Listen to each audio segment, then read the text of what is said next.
მშვიდობა ძვირფასო მაყურებელო, მამისა და ძისა და სულისა წმინდის სახელით ჩვენ დღეს ვისაუბრებთ წმინდა მოციქულ ანდრია პირველწოდებულის ღვაწლზე. ჩვენი ეკლესია სამოციქულოა, რაც იმას ნიშნავს, რომ ეკლესია დაარსებულია მოციქულის მიერ. სიტყვა მოციქული არის ციქუა, ნიშნავს ციქუას და ეს არის შუამდგომელი. ანდრია პირველწოდებული არის პირველი მოწაფე, პირველი მოციქული ჩვენი უფლის იესო ქრისტე ნაზარეველისა და ამიტომ არის პირველწოდებულად წოდებული, ამიტომ აქვს მას ეს დიდება მინიჭებული. ანდრია პირველწოდებული დაბადებულია ჩვენს წელთა აღრიცხვამდე 6 წელს რომის იმპერიაში, იუდეაში.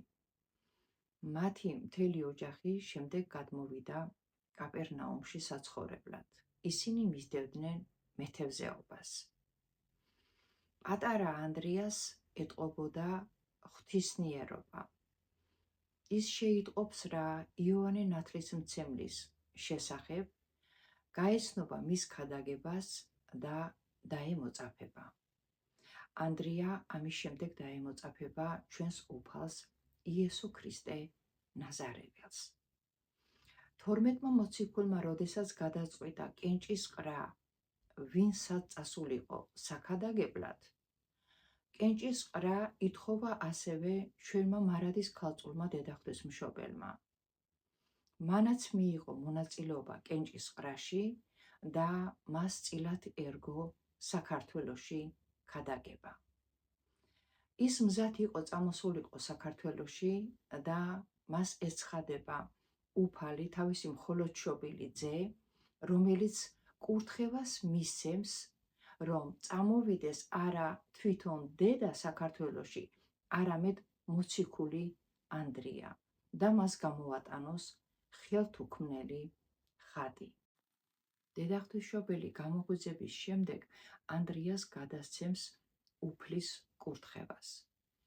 მიატაინებს ფიცარს, ჩამოიბანს დედაღვთისმშობელი სახეს და მიიდებს სახეზე ისე ფიცარს, სადაც გამოისახება თავად დედაღვთისმშობელი და ყრმა მაცხოვარი.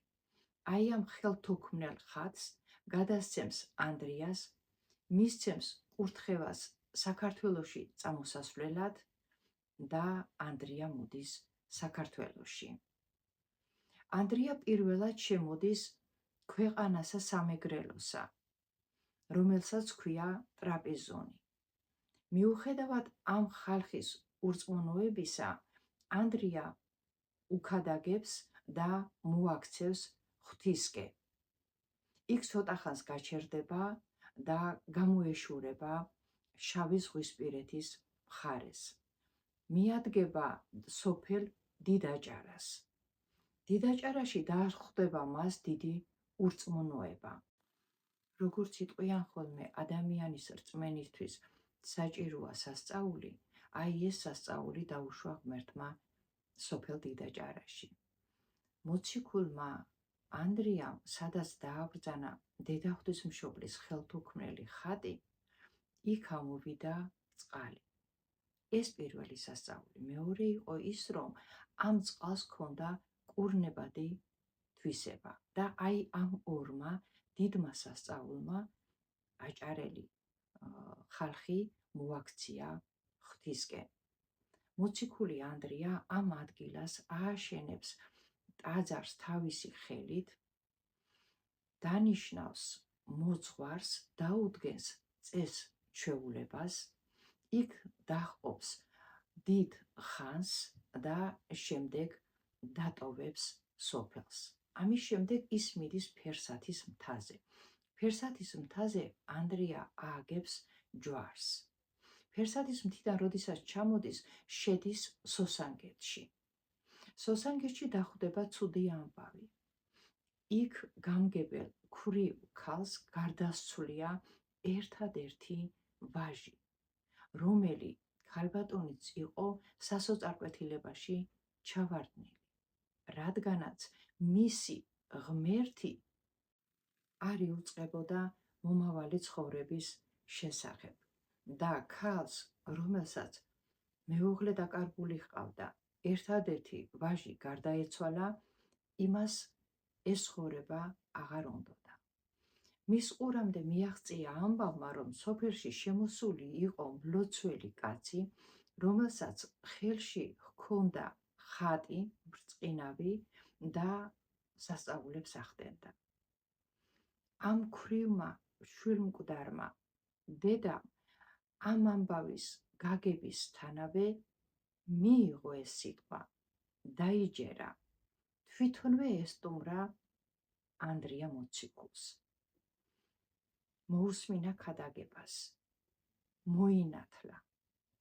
ანდრია მოციქულმა ღვთის ძალით და თავად ამ შვილმკვდარი, ოღონდ მონათლული დედის რწმენის საფუძველზე ღვთის შეწევნით გააცოცხლა მისი გარდაცვლილი შვილი.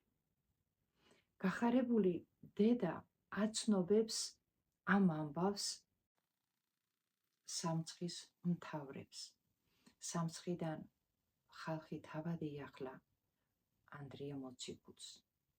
ისინი გაქრისტიანდნენ, მაგრამ იყო ხალხის ის ნაწილი, რომელმაც ქრისტიანობა არ მიიღო და გაცოცხლებული ვაჟის სასწაული კერპს მიაწერა.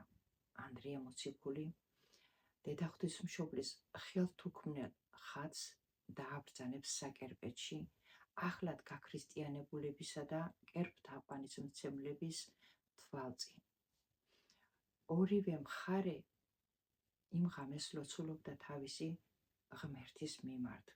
ღმერთს ეხვეწებოდნენ ისინი, რომ სიმართლე გამშღავნებულიყო დილით, რომელი იყო მართალი ღმერთი.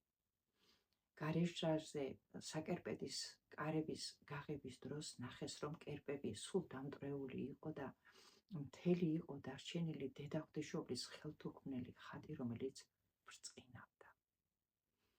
რა თქმა უნდა, კერპთაყვანისმცემლებს ეს არ მოეწონათ, ძალიან დაყრდნდნენ და ახლად გაქრისტიანებულები მოციქულ ანდრიასთან ერთად დღესასწაულობდნენ.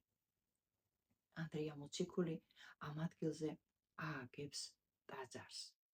დააბრძანებს დედა ღვთისმშობლის ხელთუქმნელ ხატს, რომელიც ცნობილია აწყურის დედა ღვთისმშობლის სასწაულ მომქმედი ხატის სახელით. ანდრია მოციქული დალოცავს აწყურის მაცხოვრებლებს, მათ აწმყოს, მათ მომავალს და განეშორება. ანდრია პირველწოდებული შემდეგ შედის ქვეყანასა ჯიქეთსა, სადაც ისეთი ხალხი დახვდება, რომელიც ანდრიას სიკვდილსაც შეეცდება. ანდრია მოციქულმა იცის რა, რომ ყველაფერს თავისი დრო გააჩნია, განეშორება ჯიქეთს, რადგანაც მიხვდა, რომ მათი გაქრისტიანების დრო ჯერ არ იყო. ამის შემდეგ ანდრია მიდის ქვეყანასა სქვიდსა, ის გადის რუსეთში. ბოლოს ანდრია პირველწოდებული გაანათლებს საბერძნეთს, საბერძნეთის ქალაქ პატრას. მაგრამ ღვთის კი არ მოექცევა ამ ქალაქის მმართველი ეგარტი. პირიქით ის გასცემს ბრძანებას მოციქულ ანდრიას სიკვდილით დასჯისა. ანდრიას გააკრავენ ჯვარზე. ჯვარზე გააკრავენ არა ლურსმნებით, არამედ თუკით დაუბამენ კიდურებს, რადგანაც თუ ლურსმნით გააკრავდნენ, მაშინ სისხლისგან დაცლის დროს იოლად გარდაიცვლებოდა, შედარებით იოლად, ვიდრე თოკით მიბმული. ანდრია მოციქული ჯვრიდან ქადაგებდა. ხალხმა მოითხოვა მისი გათავისუფლება. მაგრამ ანდრია გარდაიცვალა ჯვარზე. მმართველის იგარტის მეუღლემ ჩამოხსნა ჯვრიდან ანდრია მოციქული და გააპატიოსნა. უნდა ითქვას, რომ ანდრია მოციქულმა იქადაგა არა მხოლოდ ჩემს მიერ დასახელებულ ადგილებში. ის ქადაგებდა სხვადასხვა ქვეყანაში, ქვეყნიდან ქვეყანაში გადასვლის გზაზეც კი. ანდრია საქართველოში სამგზის არის შემოსული.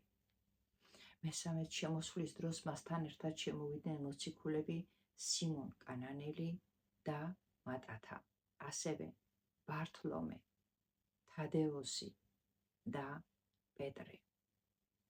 შეიძლება ითქვას, რომ ანდრია მოციქულის თავზე წისქვილი არ დატრიალებულა, მაგრამ მას შეხვდა უამრავი განსაცდელი. შეხვდა დასახლება ანთროპოფაგებისა და კინოკეფალებისა, კაციჭამიებისა და ძაღლისთავიანებისა. ანდრია მოციქულს მოუხდენია სასწაულები, უამრავი თევზის დაჭერა, კლდიდან წყლის გადმოსვლა, ხეიბრების განკურნება, მიცვალებულის აღდგენა. ანდრია პირველწოდებულთან დაკავშირებით გვაქვს ძალიან საინტერესო ისტორია. მე-11 საუკუნეში ანტიოქიის პატრიარქს თეოდორეს გაუჩნდა სურვილი ჩვენი ეკლესიის ქვეშევრდომობისა. გიორგი მთაწმინდელმა მაშინ დაიცვა ჩვენი ეკლესიის პირველობა.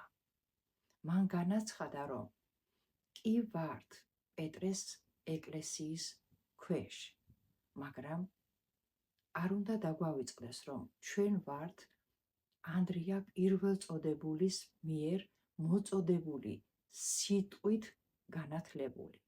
ამიტომ მომწოდებელს ემორჩილება მოწოდებული. და აი ზუსტად ამიტომ ჩვენი ეკლესია არის პირველი.